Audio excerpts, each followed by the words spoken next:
नागपुरात ठरवून हल्ला करण्यात आला। फडणवीसांचं विधानसभेत निवेदन, कायदा हातात घेणाऱ्यांवर कारवाई होणारच, पोलिसांवर हल्ला करणाऱ्यांना सोडणार नाही, मुख्यमंत्र्यांचं आश्वासन।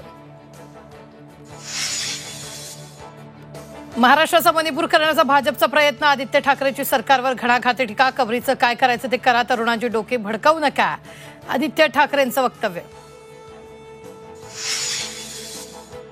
उपमुख्यमंत्री एकनाथ शिंदे दिल्ली दौऱ्यावर, औरंगजेब कबर हटवण्याच्या मागणीबाबत केंद्रीय नेतृत्वाशी चर्चा करण्याची शक्यता। थोड्याच वेळात एकनाथ शिंदे दिल्लीला रवाना होणार। पुणे शहरातील जीबीएसचा संसर्ग नियंत्रणात, महिनाभरापासून एकही नवीन रुग्ण नाही, पुणे महापालिका आरोग्य विभागाची माहिती।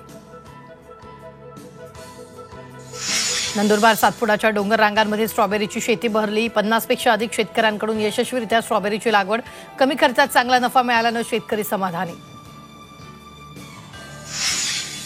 वाशिमच्या वनोजामध्ये संत्री शेतकऱ्यांसाठी कार्यशाळा आयोजित, तर इस्रायलचे शाश्वत पीक उत्पादन तज्ज्ञ झीव चॉरेट यांच्याकडून शेतकऱ्यांना मार्गदर्शन।